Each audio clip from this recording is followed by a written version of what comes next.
ಎಷ್ಟೊತ್ತಂತ ಹೀಗೆ ಕುತ್ಕೊಂಡಿರ್ತೀಯ ಕಾವೇರಿ? ಪೂಜೆಗೆ ಲೇಟ್ ಆಗಲ್ವಾ? ನೀನ್ ಇವಾಗ ಬೇಗ ಬೇಗ ಹೂ ಮುಡ್ಕೊಂಡು ಬಳೆ ಹಾಕೊಂಡ್ಬಿಡು. ಕೊಡಿಲಿ, ನಾನೇ ಹಾಕ್ತೀನಿ.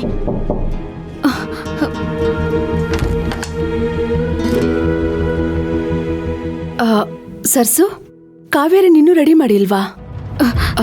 ಸರಿ, ಹಾಗಿದ್ರೆ ನೀನ್ ಹೋಗಿ ಪೂರ್ಣಿಗೆ ಏನ್ ಸಹಾಯ ಬೇಕು ಅಂತ ಕೇಳು. ನಾನ್ ಕಾವೇರಿನ ರೆಡಿ ಮಾಡಿ ಕರ್ಕೊಂಡು ಬರ್ತೀನಿ. ಸರಿ.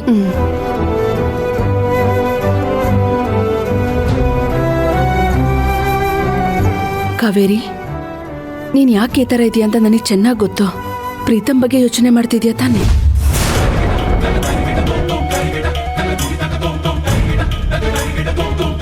ಪಾಪ ಪ್ರೀತು, ನೀನ್ ಎಂಗೇಜ್ಮೆಂಟ್ಗೋಸ್ಕರ ಎಷ್ಟೆಲ್ಲ ಓಡಾಡ್ದ ಗೊತ್ತಾ? ಅವನೇ ನಿಂತು ಎಲ್ಲ ವ್ಯವಸ್ಥೆನೂ ಮಾಡ್ದ.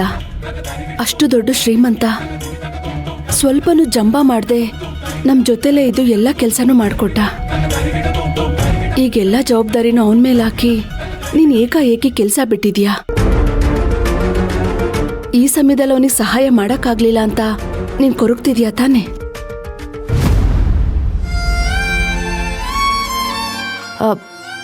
ಅಮ್ಮ, ಅದು ಹಾಗಲ್ಲ. ಸದಾ ನಮ್ ಕಷ್ಟಕ್ಕಾಗೋರ್ಗೆ ನಾವು ಸಹಾಯ ಮಾಡಿಲ್ಲ ಅಂದ್ರೆ ಎಷ್ಟು ನೋವಾಗುತ್ತೆ ಅಂತ ನನಗೆ ಗೊತ್ತು ಕಂದ. ಬದುಕಿನುದ್ದಕ್ಕೂ ನಿಮ್ಮಪ್ಪನ ನೋಡ್ಕೊಂಡು ಬಂದಿದ್ದೀನಿ. ಅವರು ಹೀಗೆ ಇದ್ರು. ಈಗ ನೀನ್ ಕೆಲಸ ಬಿಟ್ಟಿರೋದ್ರಿಂದ ಪ್ರೀತಿಗೆ ಎಷ್ಟು ಬೇಜಾರಾಗಿದೆಯೋ, ನೀನು ಅಷ್ಟೇ ಬೇಜಾರಾಗಿದೆಯಾ ಅಂತ ನನಗೆ ಚೆನ್ನಾಗಿ ಗೊತ್ತು. ಆದ್ರೆ ನೀನ್ ಅದನ್ನ ಕೋಪದಲ್ಲಿ ತೋರಿಸ್ಕೊಳ್ತಿದ್ಯಾ. ನೀನ್ ತೇಟ್ ನಿಮ್ಮಪ್ಪನ ತರಾನೆ. ನಿಮ್ಮಪ್ಪನೂ ಹೀಗೆ ಅವ್ರ ಕೋಪನ ಹೊರಗಡೆ ತೋರಿಸ್ಕೋತಿರ್ಲಿಲ್ಲ. ಎಲ್ಲ ಸಂಕಟ ನೋವುನೆಲ್ಲ ನುಂಗ್ಕೊಂಡು ವಿಷಕಂಠನ್ ತರ ಇರ್ತಿದ್ರು.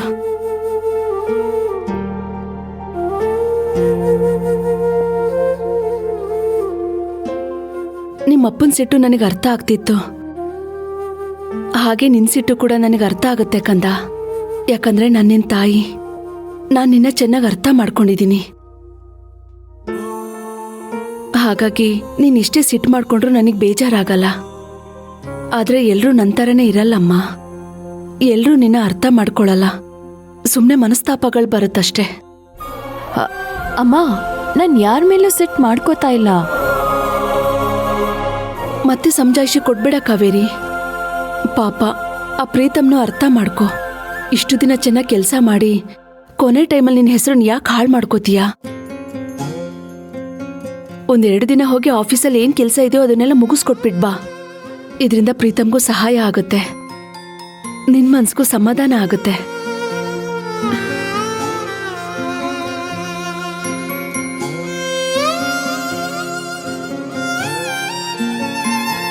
ನಿಂಗೆ ಹೇಗಮ್ಮ ಹೇಳಿ, ನಾನು ನನ್ನ ಲೈಫ್ ಪೂರ್ತಿ ಮಿಸ್ಅಂಡರ್ಸ್ಟ್ಯಾಂಡಿಂಗಲ್ಲೇ ಬದುಕಬೇಕು ಅಂತ ಆ ದೇವರು ಡಿಸೈಡ್ ಮಾಡಿಬಿಟ್ಟಿದ್ದಾನೆ ಅನ್ಸತ್ತೆ. ನಾನಾದರೂ ಏನು ಮಾಡಲಿ? ನೀನು ಹೇಳ್ದಂಗೆ ಪ್ರೀತು ಪ್ರತಿ ಸಲ ನನ್ನ ಜೊತೆ ನಿಂತ. ಆದರೆ ನನ್ನಿಂದ ಅವನಿಗೆ ಮೋಸನೇ ಆಗ್ತಾ ಇದೆ. ನನ್ನ ಲೈಫಲ್ಲಿ ನನಗಂಟಿರೋ ಈ ಕಳಂಕನ ಯಾವತ್ತೂ ಸರಿ ಮಾಡೋಕ್ಕಾಗಲ್ಲಮ್ಮ.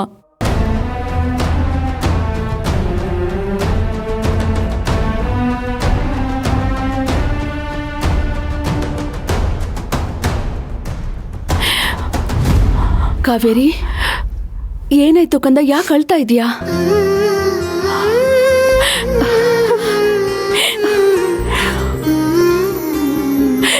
ಕಾವೇರಿ,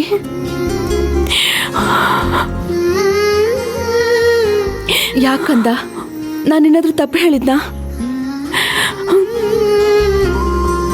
ಇದ್ದಕ್ಕಿದ್ದಂಗೆ ಏನಾಯ್ತಮ್ಮ? ಯಾಕಿಷ್ಟೊಂದು ದುಃಖ ಪಡ್ತಿದ್ಯಾ? ಏನೇ ಕಷ್ಟ ಬಂದ್ರು ಬಂಡೆ ಕಲ್ಲಿನ ತರ ನಿಂತವಳು ಇವತ್ ಯಾಕಮ್ಮ ಅಳ್ತಿದ್ಯಾ? ಅಳಬಾರ್ದು ಕಣಮ್ಮ. ನನ್ ಕಾವೇರಿ ಯಾವತ್ತೂ ವೀಕ್ ಅಲ್ಲ.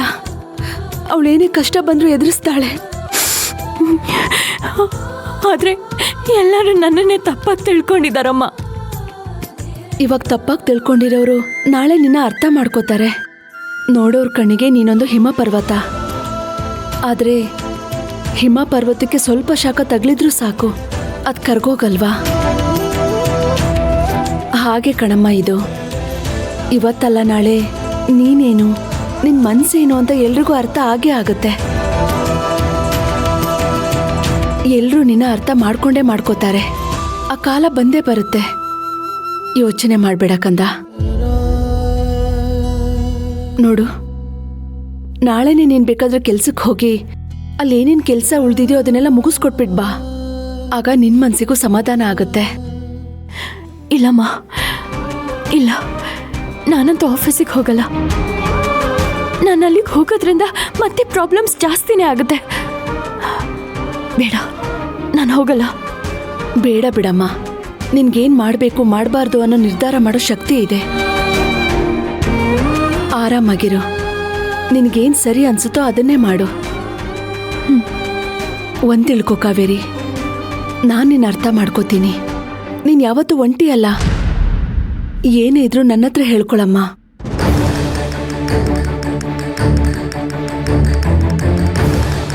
ಮನ್ಸಲ್ಲಿ ಇಟ್ಕೊಂಡು ಕೊರಗಬೇಡ. ಎಂಥ ಸಂದರ್ಭ ಬರಲಿ ನಾನು ನಿನ್ನ ಜೊತೆಲಿ ಇರ್ತೀನಿ, ಗೊತ್ತಾಯ್ತಾ? ಸರಿ, ಬೇಗ ರೆಡಿಯಾಗಿ ಬಿಡ್ಬಾ, ಪೂಜೆಗೆ ಟೈಮ್ ಆಗುತ್ತೆ.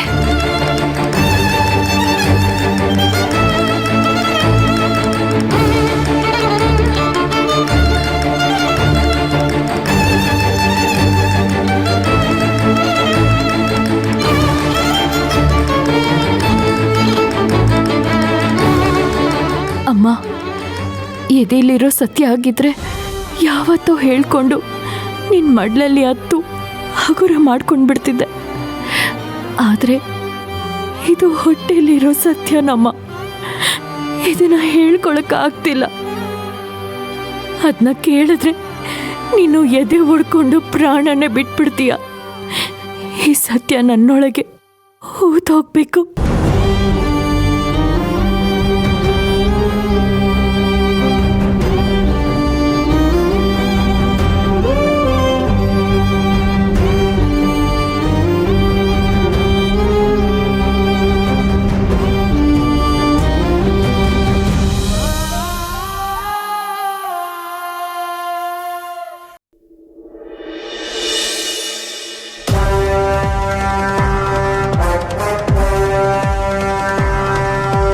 ಓಹೋ ಅಪ್ಪ, ಎಷ್ಟು ಸ್ಮಾರ್ಟ್ ಆಗಿ ಕಾಣಿಸ್ತಿದ್ದೀರಾ. ಒಳ್ಳೆ ಯಂಗ್ ಕಳೆ ಬಂದ್ಬಿಟ್ಟಿದೆ ನಿಮ್ಗೆ.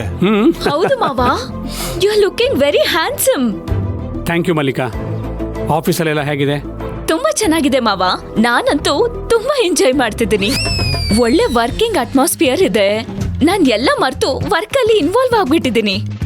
ಆಮೇಲೆ ನ್ಯೂ ಕೊಲಾಬ್ರೇಷನ್ ಇತ್ತಲ್ಲ, ಅದೆಲ್ಲ ಡೇಟನ್ನು ಕಲೆಕ್ಟ್ ಮಾಡಿ ಟ್ಯಾಲಿ ಮಾಡಿದ್ದೀನಿ.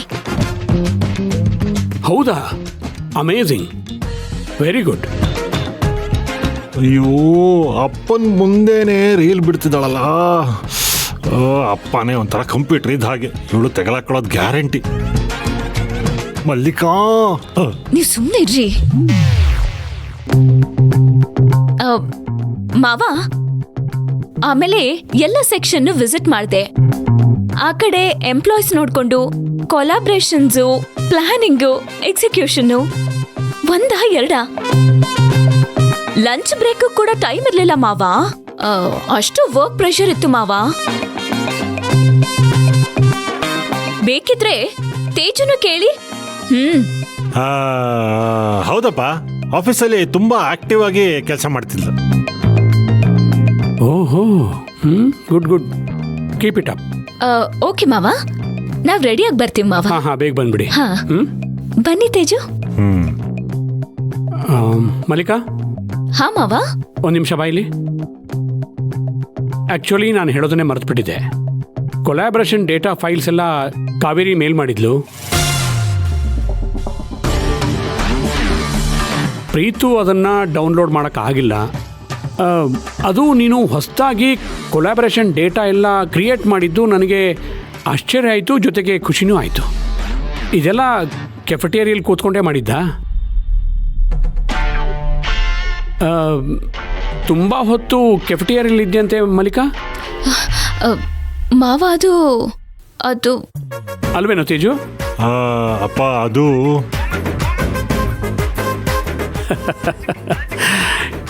ಇರಲಿ, ಬೇಗ ರೆಡಿಯಾಗಿ ಬಂದ್ಬಿಡಿ, ತಡ ಆಗತ್ತೆ. ಓಕೆ ಮಾವ.